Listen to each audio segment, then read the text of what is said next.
कृष्णाय वासुदेवाय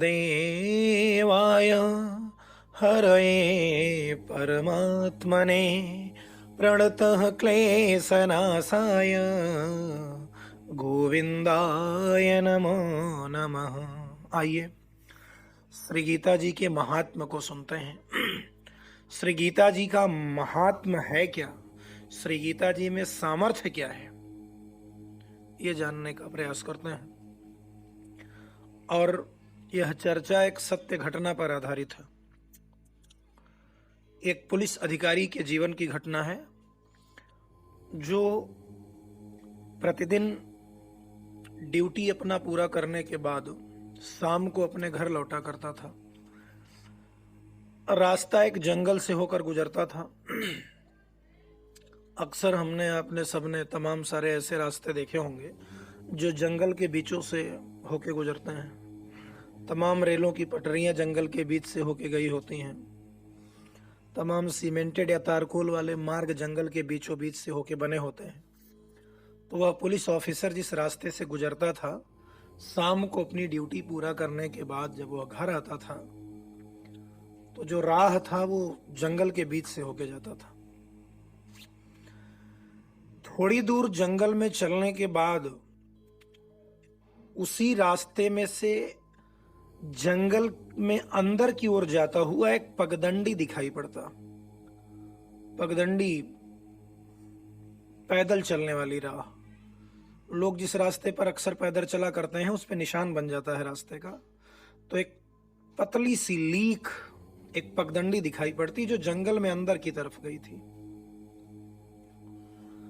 एक दिन शाम को यह लौट रहा था तो उसी पगडंडी पर एक बड़ी सुंदर नव युवती खड़ी दिखाई पड़ी। एक महिला खड़ी थी।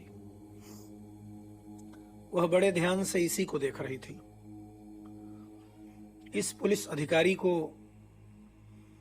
उसने बड़े गौर से देखना शुरू किया और इसने भी उसकी तरफ नजरें उठाई और उस पर आसक्त हुआ, उसके मोह जाल में फंसा और वह युवती इशारों में उसे लिवा के अपने घर गई।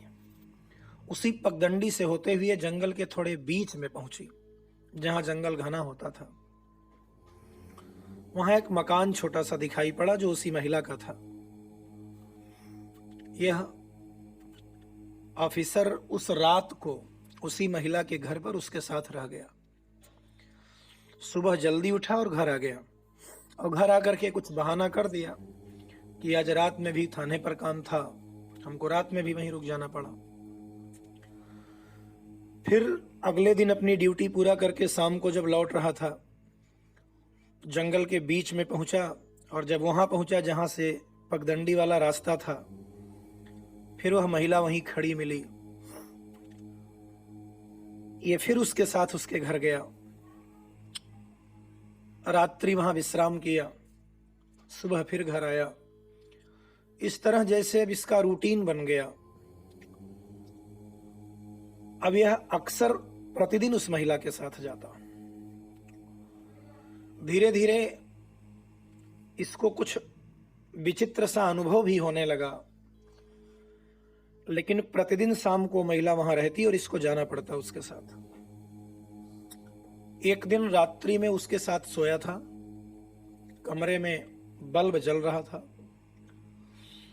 और उस बल्ब को जलाने वाला जो स्विच था, जिसको ऑन ऑफ करके बल्ब को जलाते या बुझाते थे, वो थोड़ी ऊंचाई पर लगा था। तो उस महिला से इसने कहा कि बल्ब को बंद कर दो, स्विच ऑफ कर दो। महिला बिना उठे बिस्तर पर से अपने हाथ को ऊपर उठाई और उसका हाथ बढ़कर स्विच तक पहुंच गया। और जब उसके हाथ को इस तरह बढ़ता हुआ इसने देखा तो इसके रोंगटे खड़े हो गए। यह है कौन? बिना खड़े हुए, बिना उठे, बिस्तर पर से ही हाथ को छत की ऊंचाई तक उठा सकती है। हाथ इतना बढ़ सकता है? ये डर गया, कुछ कहा नहीं, किसी तरह रात्रि बिता लिया। सुबह घर आया। अब तो इसके मन में एक डर बना रहता, एक भय बना रहता। और वास्तव में वो महिला थी चुड़ैल। अगले दिन जब फिर वहां से आना हुआ ड्यूटी पूरा करने के बाद, तो घर से फोन आया इसकी पत्नी ने कहा कि कुछ लौंग लेते आइएगा। तो यह किसी ग्रोसरी स्टोर पे गया, वहां 2-5 रुपए का लौंग खरीदा। दुकान वाले ने एक पुराने कागज में उन लौंगों को लपेटकर पुड़िया बनाकर इसे दे दिया, जेब में रख लिया और आने लगा। और जब चला तो मन में भय तो बना कि वो महिला वहीं खड़ी होगी और लेके जाएगी जरूर मुझे। और जब जंगल के बीच में पहुंचा, सूरज ढल रहा था, अंधेरा बढ़ रहा था, ये अकेले वहां खड़ी मिली फिर। और उतने समय कुछ इस तरह की स्थिति बन भी जाती थी, लगभग सुनसान सा हो जाता। अब महिला ने इसको बुलाया, इसने मना किया तो महिला नाराज होने लगी।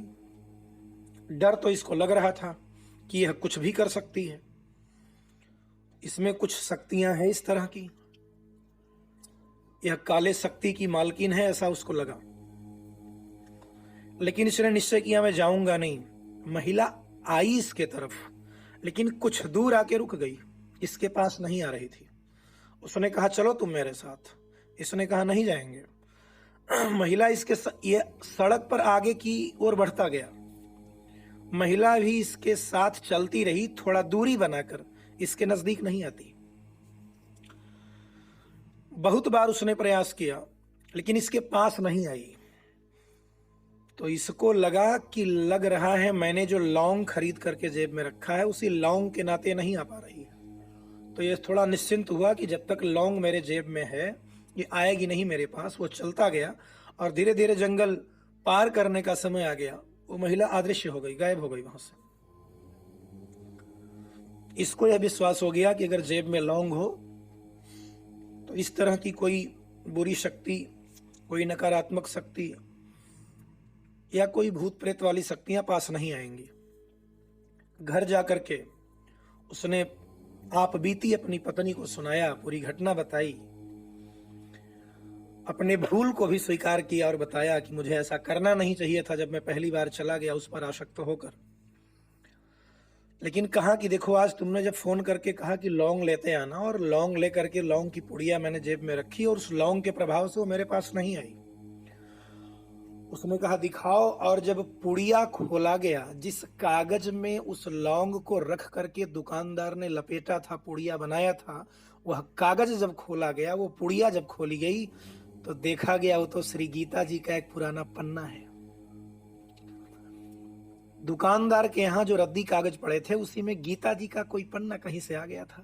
बड़ा पुराना, सब अक्षर उसके घिसे पीटे थे, कुछ कुछ अस्पष्ट हो रहे थे। पन्ना श्री गीता जी का था। कुछ शब्द, कुछ पंक्तियां इस श्लोकों की अस्पष्ट हो रही थी। और तब पता चला कि गीता जी के इस फटे पुराने पन्ने के प्रभाव से वो चुड़ैल पास नहीं आ पा रही थी। तो जब गीता जी का एक इस तरह का पन्ना, एक इस तरह का कागज, एक इस तरह का पृष्ठ जो रद्दियों में पड़ा था, जिसके शब्द, जिसके श्लोक स्पष्ट नहीं हो रहे थे, वह भी अगर किसी बहाने अनजाने में ही जेब में आ गया, पास आ गया, तो इस तरह की नकारात्मक ऊर्जा या बुरी शक्ति पास नहीं आ पा रही थी। तो जो श्री गीता जी के श्लोकों का पठन पाठन करता हो, जिसने श्री गीता जी का आश्रय ले रखा हो, जो उनके चरणों में समर्पण करता हो, जिसने गीता जी के श्लोकों को जीवन का एक आवश्यक हिस्सा बना लिया है, जिसने गीता जी के श्लोकों को अपने दिनचर्या में शामिल कर लिया है, भला उसके पास इस तरह की कोई शक्तियां आए, ये तो दूर दूर तक सोचना ही गलत है। और इससे बेहतर श्री गीता जी के प्रभाव को बताने वाली और कौन चर्चा होगी। ऐसा जान करके हमें श्री गीता जी का आश्रय लेना चाहिए और उन श्लोकों का पाठ करते रहना चाहिए। श्री गीता जी के श्लोक स्वयं भगवान के श्रीमुख की वाणी है, इसलिए उनके सारे श्लोकों को मंत्र का दर्जा प्राप्त है।